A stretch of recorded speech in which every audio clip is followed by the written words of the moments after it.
আল্লাহু আল্লাহু কবরস্থানে গিয়ে বলছে রব্বির হামহুমা কামা রব্বায়ানি সাগীরা, হে আমার প্রতিপালক তুমি আমার পিতা মাতাকে দেখো বাল্য অবস্থায় তারা যেভাবে আমাকে দেখেছিল।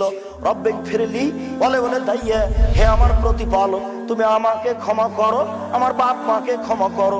আল্লাহুম্মা ফিরলি আবি और फदर जाता हूँ फिल मादीन और सलाहु फी कब्रिही और नाबिर लाहु फीहे।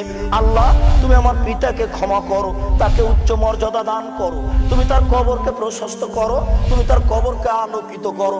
আল্লাহুম্মা ফিরলাহু, আল্লাহ তুমি তাকে ক্ষমা করো, ওয়ারহামহু তুমি তার প্রতি রহমত নাযিল করো, ওয়াফি তুমি তাকে maaf করো, ওয়াফি আনহু তুমি তার প্রতি নিরাপত্তা অবতীর্ণ করো, ওয়াকরিম নুজুলাহু তুমি তাকে দামি সম্মানী খাদ্য খেতে দাও, ওয়াসমাত খালাহু তুমি তার থাকার জায়গা প্রশস্ত করে দাও, ওয়াগসিলু বিল মাই ওয়া সালজাল বারাদ কামা নাকাইদা সাবলা বিজমিনা দানাস তুমি তাকে ঠান্ডা স্বচ্ছ পানি দিয়ে ধুয়ে পরিষ্কার করে দাও, যেমন ভাবে সাদা কাপড়কে ময়লা থেকে ধুয়ে পরিষ্কার করা হয়। ওয়াবদলহু দারান খায়রান মিন দারিহি দুনিয়াতে যে বাড়ি ছিল তার চেয়ে সুন্দর বাড়ি দাও, আহলান খায়রান মিন আহলিহি দুনিয়াতে যে পরিবার ছিল তার চেয়ে সুন্দর পরিবার দাও, ওয়া জাওজান খায়রান মিন জাওজিহি দুনিয়াতে যে স্ত্রী ছিল তার চেয়ে সুন্দর স্ত্রী দাও। ওয়াদখিলহুল জান্নাহ তুমি একে জান্নাতে প্রবেশ করাও, ওয়াজহু মিন আযাবিল কবর তুমি একে কবরের শাস্তি থেকে বাঁচাও, ওয়া মিন আযাবিন নার তুমি একে জাহান্নামের শাস্তি থেকে বাঁচাও।